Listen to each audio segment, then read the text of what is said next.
Hello friends, welcome to my channel. അപ്പോൾ ഞാൻ ഇന്ന് വന്നേക്കുന്നത് നമ്മുടെ സദ്യ സ്റ്റൈൽ പാലട പായസത്തിൻ്റെ റെസിപ്പിയുമായിട്ടാണ്. നല്ല ടേസ്റ്റി ആയിട്ടുള്ള പാലട പായസം. ഇത് വളരെ എളുപ്പമാണ് ഉണ്ടാക്കാൻ.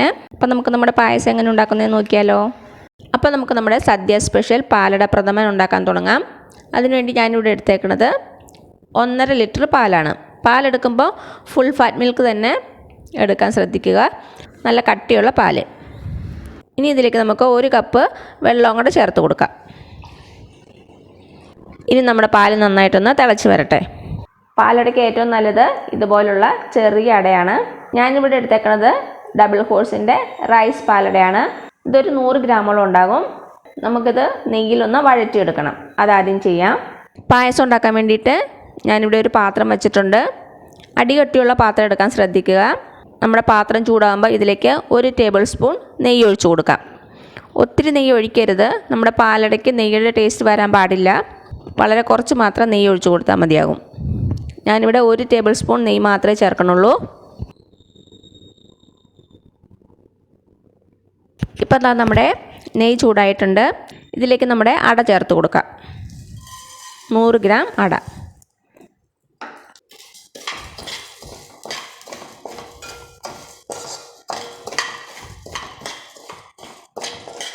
ഇതിൻ്റെ കൂടെ തന്നെ നമുക്ക് 1 കപ്പ് പഞ്ചസാര കൂടെ ചേർത്ത് കൊടുക്കാം. പഞ്ചസാരയുടെ അളവ് നിങ്ങളുടെ മധുരത്തിനനുസരിച്ച് മാറ്റം വരും. ആദ്യം നമുക്ക് 1 കപ്പ് ചേർത്ത് കൊടുക്കാം. പിന്നീട് നോക്കിയിട്ട് കുറവാണെങ്കിൽ ചേർത്ത് കൊടുത്താൽ മതി. ഒത്തിരി മധുരമായാലും നമുക്ക് കുടിക്കാൻ പ്രയാസമായിരിക്കും. അപ്പോൾ പഞ്ചസാരയുടെ അളവ് നിങ്ങളുടെ മധുരത്തിനനുസരിച്ച് എടുക്കണം. നമുക്ക് ഈ പഞ്ചസാരയും അടയും കൂടെ ചേർത്ത് നന്നായിട്ടൊന്ന് വഴറ്റിയെടുക്കാം. ഇങ്ങനെ വഴറ്റുന്ന കാരണം നമ്മുടെ പായസത്തിന് നല്ലൊരു പിങ്ക് ഷെയ്ഡ് കിട്ടും. സദ്യയിലൊക്കെ നമുക്ക് കിട്ടുന്ന പോലത്തെ പാലട. തീ ഒരു മീഡിയം ഫ്ലെയിമിൽ വെച്ചാൽ മതി. ഒരു 10-15 മിനിറ്റ് ആകും. പാല് തിളപ്പിക്കാൻ വേണ്ടി ഞാൻ വേറൊരു അടുപ്പിലേക്ക് മാറ്റിയിട്ടുണ്ട്. അത് ഇടയ്ക്കിടയ്ക്ക് ഇളക്കി കൊടുക്കുക. ഇത് റെഡിയാകുമ്പം നമ്മൾ ഒഴിച്ച നെയ്യൊക്കെ ഒന്ന് തെളിഞ്ഞ് വരും. അതുവരെ ഇളക്കി കൊടുക്കണം.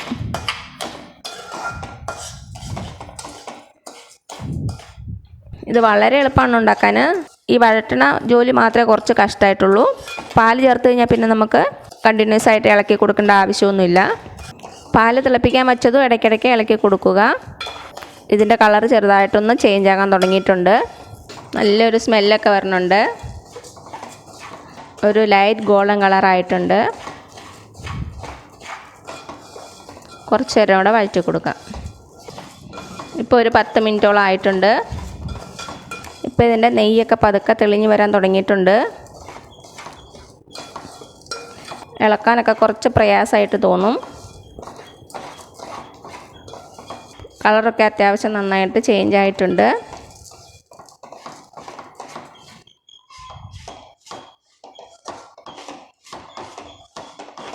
ഇപ്പം എന്താ പഞ്ചസാരയും നമ്മുടെ അടയും കൂടെ നന്നായിട്ട് യോജിച്ച് വന്നിട്ടുണ്ട്. കളറൊക്കെ നന്നായിട്ടൊന്ന് ചേഞ്ച് ആയിട്ടുണ്ട്. ഇത്രയും മതിയാകും. ഇനി ഇതിലേക്ക് നമുക്ക് പാല് ചേർത്ത് കൊടുക്കാം. ഇപ്പോൾ തീ ലോ ഫ്ലെയിമിലേക്ക് മാറ്റാം.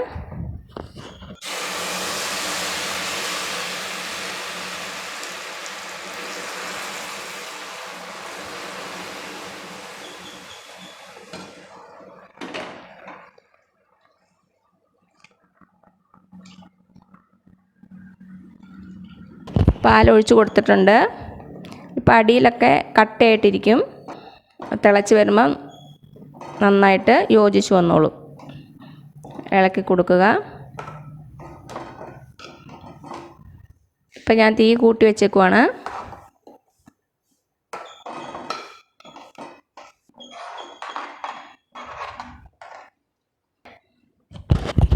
ഇപ്പം എന്താ നമ്മുടെ അടയൊക്കെ കട്ടയൊക്കെ കെട്ടിയത് എല്ലാം വിട്ട് വന്നിട്ടുണ്ട്. ഇനി നമുക്ക് ചെറിയ തീയിൽ വെച്ച് 1 മണിക്കൂറോളം ഒന്ന് തിളപ്പിച്ചെടുക്കണം. എപ്പോഴും ഒന്നും ഇളക്കി കൊടുക്കണ്ട. ഇടയ്ക്കിടയ്ക്ക് ഇളക്കി കൊടുത്താൽ മതി. തീ എപ്പോഴും ചെറു തീയിൽ തന്നെ വെച്ച് കൊടുക്കുക. തീ കൂട്ടി വെച്ച് പെട്ടെന്ന് അങ്ങ് കുറുക്കിയെടുക്കുമ്പോൾ നമുക്ക് അതിൻ്റെ റിയലായിട്ടുള്ള ടേസ്റ്റ് കിട്ടിയില്ല. അത് കാരണം ചെറിയ തീയിൽ വെച്ച് തന്നെ വേണം ഇത് കുറുക്കിയെടുക്കാൻ. ഇതിൻ്റെ കളറൊക്കെ നന്നായിട്ടൊരു പിങ്ക് ഷെയ്ഡാകും. അതുവരെ തിളപ്പിച്ചെടുക്കുക. ഇടയ്ക്കിടയ്ക്ക് ഇളക്കി കൊടുക്കണം, അല്ലെങ്കിൽ പാട കിട്ടും. ഇങ്ങനെ തിളച്ചുകൊണ്ടേ ഇരിക്കണം. പക്ഷെ ഒത്തിരി അങ്ങ് വെട്ടി തിളയ്ക്കുകയും ചെയ്യരുത്. അത് കാരണം തീയുടെ കാര്യം എപ്പോഴും ശ്രദ്ധിച്ചോണം. ഇപ്പോൾ നന്നായിട്ട് തിളച്ച് കുറുകി വരട്ടെ. നമുക്ക് ഇടയ്ക്കിടയ്ക്ക് ഇളക്കി കൊടുക്കാം. ഇപ്പം എന്താ ഒരു അരമണിക്കൂറായിട്ടുണ്ട്. ചെറുതായിട്ടൊന്ന് കുറുകി വന്നിട്ടുണ്ട്.